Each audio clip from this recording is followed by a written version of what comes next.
Hi, I'm Micah Halpern. Thank you for joining me today as I do some thinking out loud. Our first segment is called Background Briefing. The first thing I've been thinking about is the conversation between U.S. President-elect Donald Trump and President of Taiwan, Tsai Ing-wen. It sent shivers throughout the international diplomatic community. China was angry, and Beijing made their feelings known in no uncertain terms. The call that the Taiwanese president made to the U.S. president-elect was unprecedented. The U.S. diplomatic community went epileptic. A call between the president-elect and the newly re-elected president of Taiwan runs counter to U.S. policy. The United States does not have diplomatic relations with Taiwan, period, and no need to say anything more. Except, having said that, and despite all the ruffling of feathers and the stomping on tradition and long-held policies, that call can and should be seen as a very positive move. In 1979, China forced the diplomatic hand of the United States of America. The One China policy effectively said that there was only one nation, and it was called China. Mainland China laid claim to Taiwan, and for their part, Taiwan maintained its independence and called itself China. One nation, aka Taiwan, is called the Republic of China, the ROC. The other is larger and more recognized People's Republic of China, the PRC. The People's Republic of China informed the Carter administration that if they wanted relations with them, the United States would have to nix their relations with Taiwan.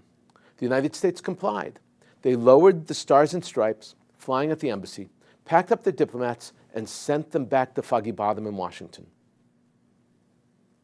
From that moment on, any interaction with Taiwan was conducted through the American Institute in Taiwan, a nonprofit corporation. It was done in accordance with the geopolitical argument of national interest. Simply stated, the argument goes like this: more people, more markets is how we make decisions. U.S. policy with China throughout the Carter and Reagan presidencies advanced the geopolitical argument. Taiwan was a minuscule nation. There were so many more people in the People's Republic of China. That meant more markets for trade and even bigger opportunities for advancement. Opening China meant very inexpensive imports to the United States. The best example of this is actually Coca-Cola. For 30 years, since the advent of communism in China, Coke, like all other U.S. companies, was locked out. But if those doors could be opened, that would immediately turn 1 billion people into Coke consumers. President Jimmy Carter had the key and unlocked the door. In doing that, however, the United States slammed the door on their tried and true friend, Taiwan. No loyalty, no consideration for friendship, no admiration for history, no guilt or remorse over past relationships. For the United States, it was all an issue of numbers, of dollars and cents. It was all about geopolitics. Actually, it was the quintessential geopolitical argument. What better product to represent the United States in China than Coca-Cola? After all, in the end, no one really cares about the little guy. A note to all: this move by President Carter should worry all lovers of Israel. And Trump's behavior in accepting the call from Taiwan should warm the hearts of lovers of Israel. The numbers game is obvious. There are far more Arabs and Muslims than there are Israelis and Jews. If the decisions and policies of any country, especially the United States, are based exclusively on numbers and not loyalty and values, Israel will find its fate to be the same as that of Taiwan. The United States should, by all rights, discard Israel, just like it discarded Taiwan. That's not what happened.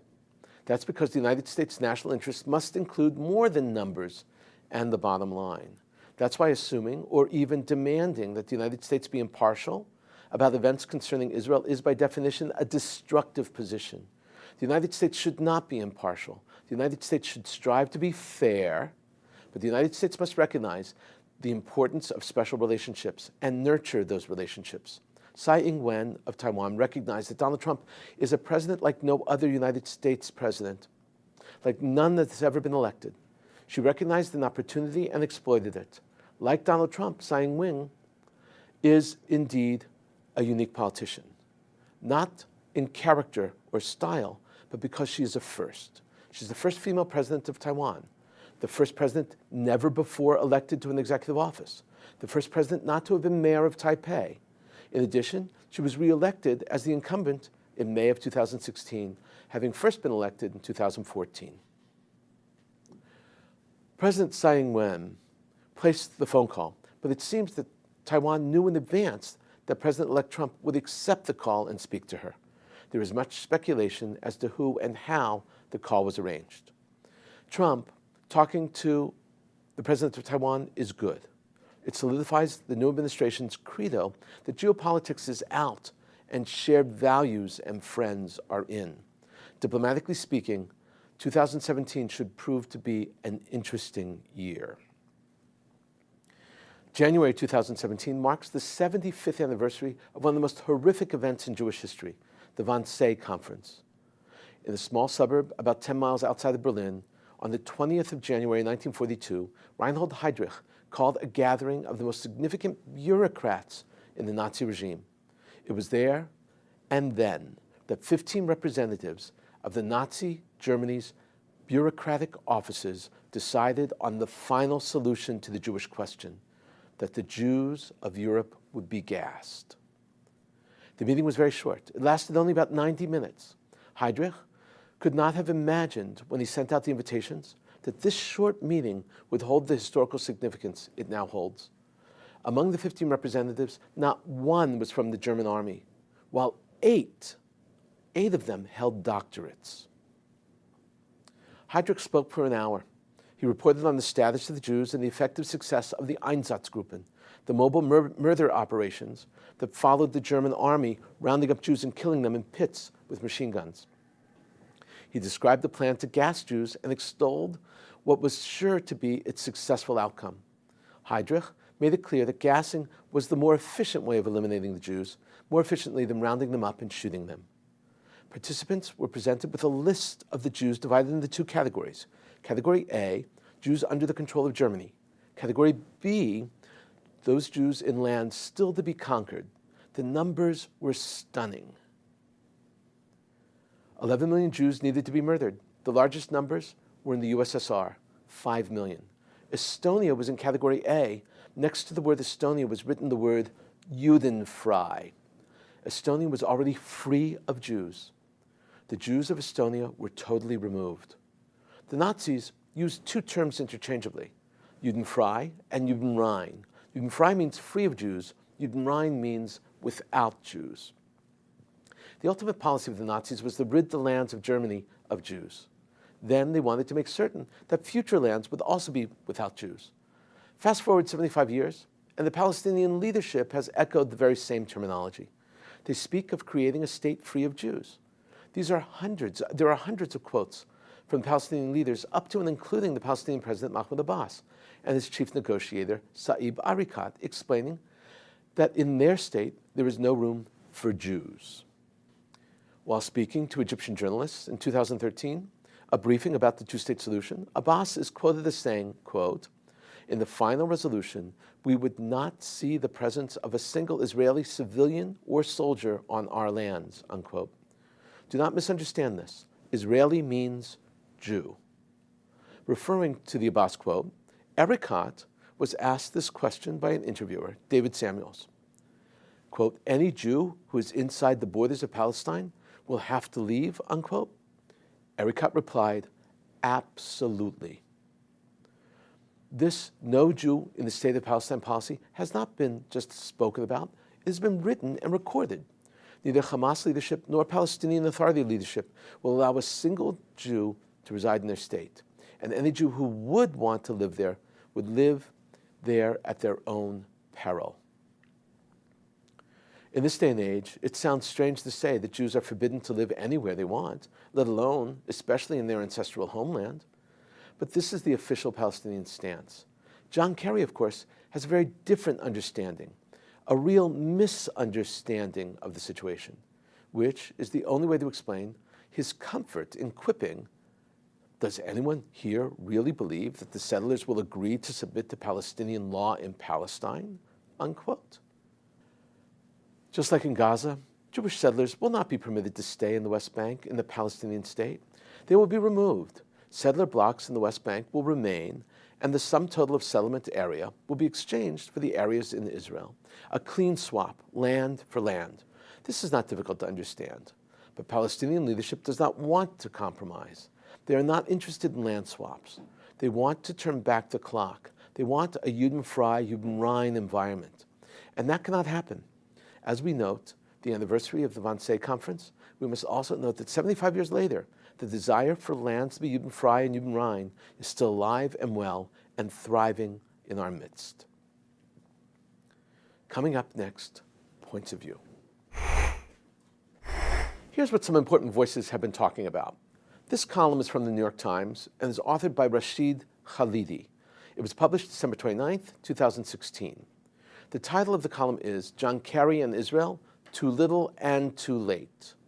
Rashid Khalidi is a professor of Arab studies at Columbia. He was an advisor to the Palestinian delegation during the peace negotiations from 1991 to 1993. Is the author of the most recently released The Brokers of Deceit.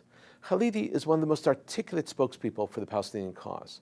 That said, he had a major falling out with Arafat over corruption and has never been brought back into the inner circle of Palestinian leadership. In addition, he is considered a close friend of the Obama family. Khalidi begins by stating the obvious, the point of view of Kerry. Khalidi's entire column is in the context of understanding Kerry's speech at the State Department, which he was supposed to explain why the United States did not veto the anti-Israeli, anti-settlement resolution in the United States Security Council. This is how Khalidi writes. Laying out the Obama administration's parameters for a final peace agreement between Israel and Palestine, Secretary of State John Kerry stated what has been obvious to most observers for many years, that Israel's construction of Jewish settlements on occupied Palestinian land has all but destroyed the two-state solution. Unfortunately, Mr. Kerry's speech offers far too little and comes much too late. Khalidi shows how the United States, during Obama's tenure as President of the United States, was quiet during Israeli settlement building, and then he blames Israel for just about everything. Khalidi continues. Meanwhile, a third generation of Palestinian children is growing up under the brutal occupation, and Gaza has been under siege for a decade. Palestinians are obliged to seek the permission of the Israeli military for the most basic of needs, such as medical treatment or travel abroad, or even just to Jerusalem. As Mr. Kerry asked in the speech, would an Israeli accept living that way? Would an American accept living that way? It's no wonder that the hopelessness caused by the Israeli settlement expansion and land theft in East Jerusalem and the West Bank and the closing of all avenues for realization of the aspirations of Palestinian youth have produced grave social ills as well as outbreaks of violence. He concludes with threats and support for the BDS movement. He ultimately says that if Trump continues along the too little, too late path of Kerry, then the UN will be a good starting point to isolate Israel. Second up is not a column, but a newsflash that will cause or should cause many to think deeply and seriously. The piece is a JTA release. The JTA stands for the Jewish Telegraph Agency and is hair-raising. Let me just read it to you. It's very short. It's state-lined Jerusalem and is posted on the Jewish Telegraph Agency on January 3rd, 2017. An eminent Israeli archaeologist was nearly ejected from a holy site in Jerusalem for calling it the Temple Mount. Gabriel Barkai was explaining the archaeological history of the site to a multi-faith group of UCLA students on Sunday when two guards of the Waqf, the Islamic authority that oversees the site known as Haram al-Sharif, or the Noble Sanctuary, who had been shadowing the group, brought him to Israeli police officers there to complain, the Times of Israel reported. The Israeli news website's reporter, who was accompanying the students, witnessed the incident. The police told the guards that they had no legal reason to eject Barkai, but also advised the Jerusalem Prize winner to stop using the term during the tour. According to the Times of Israel, he referred to the site as TM for the rest of the tour, according to the report. Tour guides told the reporter that they had been reprimanded by the Waqf guards in the past for using the term Temple Mount. The Waqf does not allow Jewish visitors to pray or perform religious rituals on the Temple Mount. Late last year, committees of the United Nations passed resolutions that referred to the site only by its Muslim name, seemingly denying the Jewish connection to the site of the Jews' first and second temples. That's the report ends. It ends right there. Not to be able to use the term Temple Mount on the Temple Mount is crazy. But then to actually find out that it's not a problem and then be told not to mention the Temple Mount is even more of a problem. The piece said that the Waqf, the religious authority, does not allow Jewish prayer. That is not true. It is the status quo, which is the policy of Israel, that says no Jewish prayer. It allows Jewish touring, not prayer. There's a big difference. The status quo is for both sides to agree and live together without change. I know the archaeologist in question. The group was a group of American university students touring the top of the mountain, learning, not praying, and that is within the parameters of the status quo. There are even Waqf publications from the 1920s that refer to the mountain as the site of Solomon's and Herod's temple, known as the Temple Mount. Coming up, commentary through cartoons, where pictures tell the story. Today I want to show a collection of items. Two are cartoons, but the other two are images. The first is an interesting bit of history. It's a letter from President Richard Nixon to Donald Trump. The letter is dated December 21st, 1987. Nixon is not president anymore. Nixon resigned from office in August 1974. At this point, Ronald Reagan is sitting in the Oval Office. The note was written from Nixon's New York City address. It's typed, and Don Trump is handwritten in light blue. The letter reads, "I did not see the program, but Mrs. Nixon told me that you were great." Underlined "great" in blue pen. On the Donahue Show. As you can imagine, she's an expert on politics, and she predicts that whenever you decide to run for office, you will be a winner! Exclamation point. With warm regards, sincerely, scribble in light blue pen, which unmistakably is President Nixon's famous signature. This is a very humorous prediction and a blessing from both the former First Lady and former President. Yes, Nixon resigned from office. He was not impeached. Interestingly, Clinton was impeached and did not resign. The letter is framed and hangs on Trump's wall in his office. Next up is a play on a very famous paradox, or thought experiment, which has been made famous by the TV comedy show The Big Bang Theory. Sometimes we just have to sit back and laugh and enjoy. Certainly, when we spend so much time on the depressing and sad issues of politics and the Middle East, we have to sometimes just smile, and this is an example of that. The paradox is called Schrodinger's cat, whereby Erwin Schrödinger, in 1935, tried to explain, in simple terms, the Copenhagen interpretation of quantum mechanics. Was the cat in the box alive or dead? His answer is that the cat is actually both alive and dead at the same time, until one opens the box. In this case, the image is a china cabinet. Plates are stuck in the falling position against the door of the cabinet. On top, the image reads, Schrodinger's plates. Below the image reads, they are both broken and not broken until you open the door. The next image is a cartoon. It's called Fake News. It's by Schott. It was published in Der Volkskrant on December 31st, 2016. The image is of an elf with a big nose getting bigger, and it's bigger and bigger because it's a Pinocchio nose. And the elf is holding up two newspapers. He's hawking the newspapers, and the paper's headline reads, Fake News. We're in the age of creative news. It's all around us. There are two reasons for fake news. One is ideological/propaganda. The other is entertainment/exaggeration. The last cartoon is from the Jerusalem Post, and it's by Yaakov Kirshen. It was published in Dry Bones on the 3rd of January, 2017. It's entitled North Korea Views Trump. The image is of Kim Jong-un reading a newspaper with Trump's image in it. And Kim Jong-un says, wow, this Trump guy has a really weird hairdo. The obvious humor is that Kim Jong-un has a really strange hairdo himself. It's the pot calling the kettle black. In a moment, my own perspective and a few predictions. Imagine Hamas calling Israel barbaric.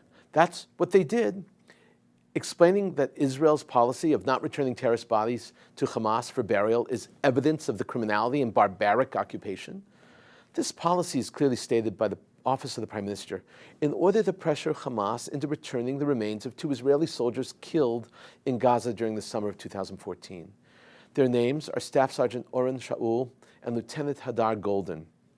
Hamas is also believed to be holding 2 more Israelis who inadvertently wandered over the border at the beach. Their names are Avram Mengistu and Juma ibn Abu Anima. Mengistu, who is emotionally challenged, is of Ethiopian extraction. This policy of the Prime Minister's office is the newest of several attempts to provide the Shaul and Golden families a sense of closure. Israel has a policy of doing nearly everything to bring back the bodies of their soldiers. Even in battle, Israel leaves no one, dead or alive, behind. Turning to Iran, the rial, Iranian currency, has hit an all-time low against the dollar. There are several reasons for this massive drop in value. The most obvious explanation is that just like almost every other currency in the world, since November, the rial has dropped against the dollar. Yes, the dollar has strengthened since the election of Donald Trump. It hurts Iran very seriously. The rial is now exchanging at nearly 43,000 rials to a dollar. And only a week ago, it was 39,000 to the dollar. This is the weakest the rial has been since 2012, when it hit its previous low at 40,000. President Rouhani of Iran has pledged to strengthen the rial, much in the same way he did when he brought down the inflation when he entered office. Rouhani brought down Iran's inflation to single digits from over 40% inflation, which was probably an exaggeration. It was probably closer to 60%, where it was before he took office. Strengthening the rial will prove more difficult than controlling that inflation at that time. A weaker rial is going to make it harder for Iran to buy products from abroad and to import essential luxury goods. The Iranians have a plan. They're going to inject $5.8 billion American dollars, US dollars, into the Iranian economy to boost the rial and keep it in Iran. This is a dangerous step, but it may be enough to counter the downward spiral of the rial. If the rial continues to fall, Iran will spin into hyperinflation, which will make it impossible for them to compete in the international market and make it impossible for them to be a world leader, certainly a regional leader even. Israel has invited Aleppo survivors to come to Israel and to provide medical care for those in need. Prime Minister Benjamin Netanyahu issued the statement, quote, "We see the tragedy of the terrible suffering of civilians, and I've asked the Foreign Ministry to seek ways to expand our medical assistance to the civilian casualties of the Syrian tragedy, specifically in Aleppo," unquote, Netanyahu said. The statement continued, "We're prepared to take in wounded women and children, and also men if they're not combatants. We'd like to do that. Bring them to Israel, take care of them in our hospitals, as we've done with thousands of Syrian civilians. We're looking into ways of doing this. It's being explored as we speak." Israel has the ability to help. The question is whether those in need will allow Israel to provide the aid they are ready to offer in order to save thousands of lives. In case you're still perplexed and spinning from the UN vote condemning Israel, I thought I had analyzed all the possibilities from every angle and figured out every which way it would go. But it never occurred to me that the United States decision would be based on childish, silly character issues, not substance and history. I was not alone. Even the Arabic press and the Islamic press covered the U.S. abstention as a watershed. They too were taken aback by the U.S. abstention. It was seen by them also as a first. First time the United States did not defend Israel in the Security Council. Sometimes it's important to investigate who was in favor of a resolution or a historical incident and who lent public support and who did not. Then you could get a sense of which is the correct side. Obviously, there were 14 countries who voted for the resolution. Turkey supported the resolution. Iran supported the resolution. Hamas and Hezbollah supported the resolution. The Arab League supported the resolution. Syria supported the resolution. ISIS supported the resolution, as did Al-Qaeda support the resolution. Normally, when ISIS, Al-Qaeda, and Iran come together to support something, it's not good for freedom and lovers of democracy. How and why did the United States choose to crawl into bed with these deeply nefarious and problematic groups and nations? Trust me, it was not because Obama was insulted by Netanyahu. We've been thinking out loud about a lot today. Now that you know what I've been thinking, let me know what you're thinking. Email me at micah@jbstv.org. Tweet me at Micah Halpern. Tell me what you think. Before we end, let me leave you with one piquante piece of information.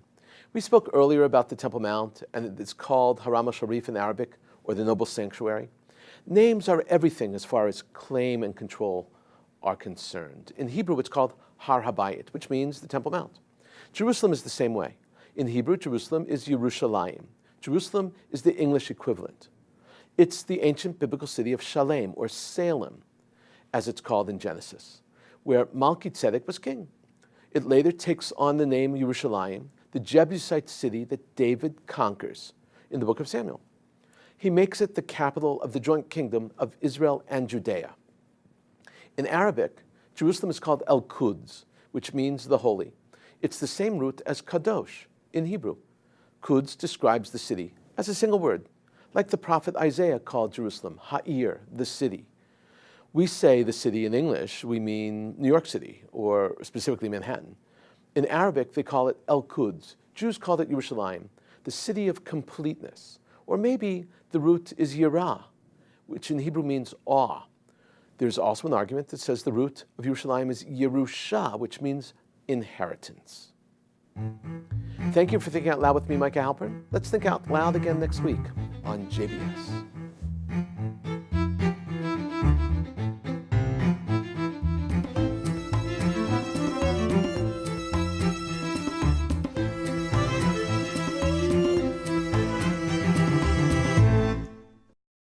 We would be pleased to send a complimentary DVD of this program to anyone who wishes to support JBS, the Jewish Broadcasting Service, with a tax-deductible gift of $36, double chai or more, to the nonprofit organization Jewish Education in Media.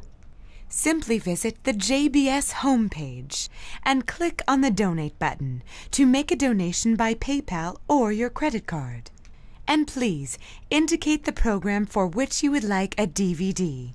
Or you can send your tax-deductible check made out to Jem, Post Office Box 180, Riverdale Station, Bronx, New York 10471. And again, please remember to indicate which program you would like to receive with our compliments. And we thank you for your kind support.